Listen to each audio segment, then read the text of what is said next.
अर्धा माणूस होता, फुल पगार होता. आता फुल माणूस आहे आणि अर्धा पगार आहे.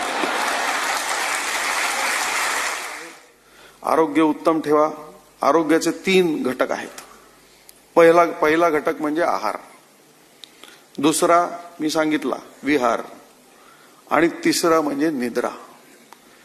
शांत झोप, उत्तम झोप लागली पाहिजे. विहार म्हणजे व्यायाम पण आला. आजपर्यंत लवकर जात होते, लेट येत होते म्हणून व्यायामाला वेळ मिळत नव्हता. आता तक्रारीला काही कारण नाही. मला तर काळजी आहे, आमच्या भगिनी ज्या आलेल्या आहेत, बहिणी, त्या या क्षणी विचार करतायत की या बाबाजीचं आता मी करायचं काय. रोज सकाळी जात होता, एक डबा केलं की काम झालं. आला की आपलं वाढलं बिडलं काहीतरी, किती दमलात म्हटलं की काम झालं. आता काही गंडवायची सोय नाही. आतापर्यंत माणूस अर्धाच मिळत होता. 12 तास, त्यात 9 तास झोपत होता, 1-2 तास आवरत होता, 1च तास बोलत होता. अर्धा माणूस होता, फुल पगार होता. आता फुल माणूस आहे आणि अर्धा पगार आहे.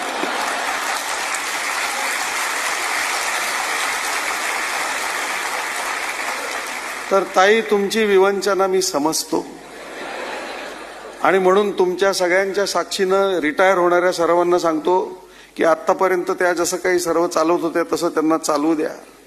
हे कुठून आलं, ते काय करते, एवढं कोणी घेतं का, हे असल्या भानगडी करू नका. शांतपणे जेवत होता तसंच जेवा. जास्त बडबड करायची, याला बोलव त्याला बोलव, त्रास द्यायचा नाही बिलकुल, आणि आनंदाने जगायचं. कारण काय आहे की खरोखरच आपण घरी नसण्याची घरच्यांना सवय असते, आणि आता घरी असण्याची सवय त्यांना लागेपर्यंत आपलं वागणं, आपलं बोलणं, आपलं चालणं जे आहे ते त्यांना सुखकारक असलं पाहिजे, त्रासदायक असता कामा नये. 30-30, 35-35 वर्ष मुंबईमध्ये राहून, मुंबई पोलिसांची, नागरिकांची सेवा करून मुंबईमधल्या अनेक गोष्टी आपल्याला पाहिलेल्या नसतात. मुंबईला, साऊथ मुंबईला हेरिटेज वॉक आहे, INS हमला आहे, जुहू चौपाटी आहे, इतक्या गोष्टी आहेत. काही ना काही राहून गेलेलं असतं, ते पूर्ण करा. महाराष्ट्र अतिशय सुंदर आहे, महाराष्ट्राचा सागर किनारा अतिशय सुंदर आहे, तिथे फिरायला जा. आनंद घ्या आणि आनंद द्या. जेवढा तुम्ही आनंद लोकांना द्याल तेवढा तुम्हाला पण मिळेल. आनंद ही एकच गोष्ट आहे की जी वाटून कमी होत नाही, वाढत जाते. आणि म्हणून जिथे जाल, जसे जाल, आनंदात राहा. तुम्ही त्या अनेक कमी भाग्यवान लोकांमध्ये आहात ज्यांना गॅरंटीड नोकरी असते, गॅरंटीड रिटायरमेंट असते. आज आपण एवढं सन्मानाने रिटायर होत आहे, हे देखील भाग्य आहे. आपले अनेक साथीदार या दिवशी रिटायर व्हायला पाहिजे होते, पण कदाचित काळाच्या पडद्याआड गेलेले आहेत. काही, कोणाला आरोग्याचा धोका झाला, कोणाला आणखीन काय झालं, काही ऍक्सिडेंटमध्ये पण आपले लोक जातात. आपण भाग्यवान आहोत की आपण आज या कार्यक्रमाला उपस्थित आहोत, सन्मानाने रिटायर होत आहोत. आणि असंच भाग्य आपलं जसं इथवर चालत राहिलं तसं यापुढच्या आयुष्यात देखील चालू राहावं, अशा माझ्या आपल्या सर्वांना खूप मनापासून सदिच्छा आहेत. 5-6 गोष्टी मी सांगतो नेहमी लोकांना. एक म्हणजे आपल्या वेळेचं नियोजन करा. आता आपल्याला खूप वेळ आहे म्हणून लोळत राहायचं, वेळ फुकट घालवायचा, असं काही करू नका.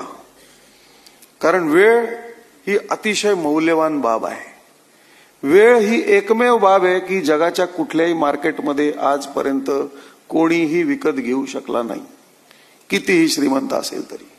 वेळ ही एकच बाब आहे जी तुम्हाला, मला, सर्वात श्रीमंत माणसाला, सर्वात वयस्कर माणसाला सारखीच उपलब्ध आहे. त्याचा विनियोग जो आहे तो अतिशय चांगल्या प्रकारे करा.